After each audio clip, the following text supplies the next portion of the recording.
videonun əvvəlindən sırası başlayıram ki, danışmayasınız ki, bu nə yatıb görüb, nə inəyib. 223 S-Class maşın səs eləyir. Salonda oturarkən, qruntavaya bir balaca girən kimi xart xurt hər yerdən səs gəlir. Biz indi bu səsi qeydə alıb, sürə-sürə videonu çəkib sizinlə paylaşacağıq. Getdik. Artıq yoldayıq və səsi bir dənə zəhmət olmasa qeydə alaq. Rüfət bir dənə çək. Görün necə eybəcər səs gəlir. Konkret adamın beyninə işləyir. Xırt da xırt. Yanmır. Bu səs təzəlikcə əmələ gəlib. Yəni, maşın 2023-ün maşınıdır. Nəsə bilmirəm. Gəlib də çıxıb. Gəlib çıxıb. Bizim işimiz onu həll eləməkdir. Düzdür, biraz çətindir. Niyə? Çünki səs rezonansı var. Deyilən bir şey var. Səs 3-4 yerdən yayılır, bir yerə vurur, sonra da təzədən yayılır. Ona görə tutmaq biraz çətindir.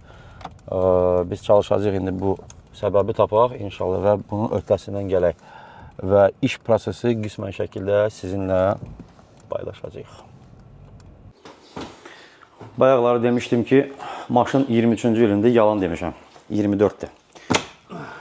Tak. Qərara gəldik ki, şit sökülsün.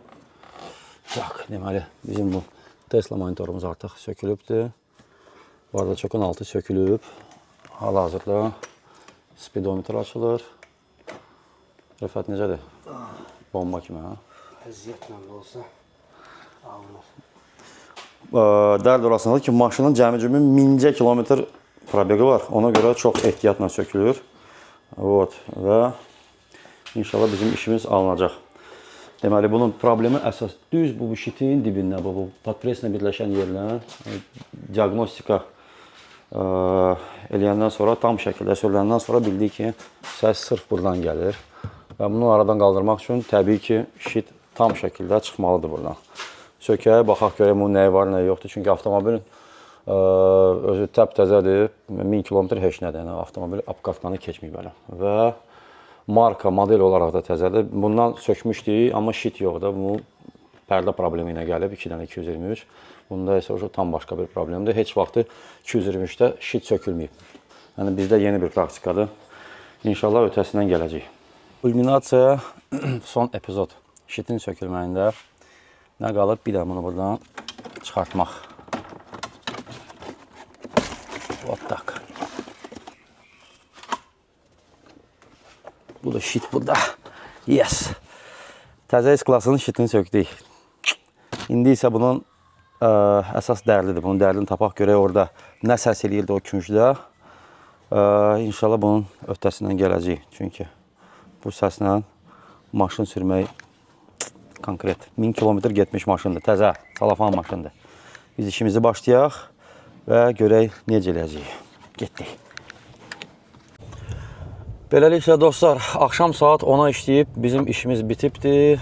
Gündüz saat 1'də başlamışdıq bu işi. Görün saat neçədir?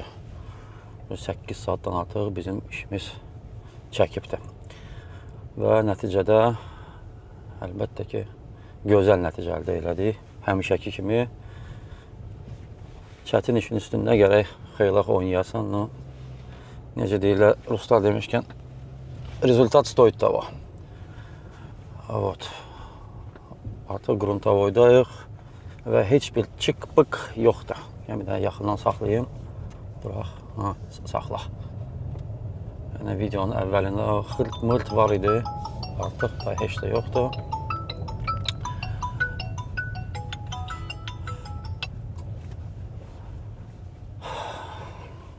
$223 S-Class, cəmi-cümi 1000 kilometr getmiş avtomobil.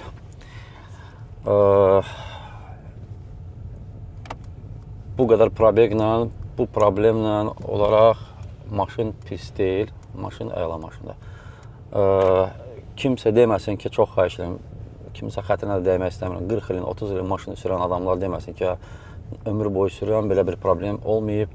Təzə maşın deyil, qost kimi maşındır. Sadəcə hər bir maşının 1000 maşından, nə biləm 10.000 maşından birində hansı bir zavodsko defekt olur. Bunda da bu zavodsko defekt gəlib çıxıb. Bu maşında gəlib çıxıb bura. Təbii ki, bunun problemi olmasaydı bu maşın bura gəlməzdi bu problemlə. Belə, əsas odur ki, yenə deyirəm, nəticəmiz var. Salamat qalın. Black 7 Baku sizin xidmətinizdə. Baka.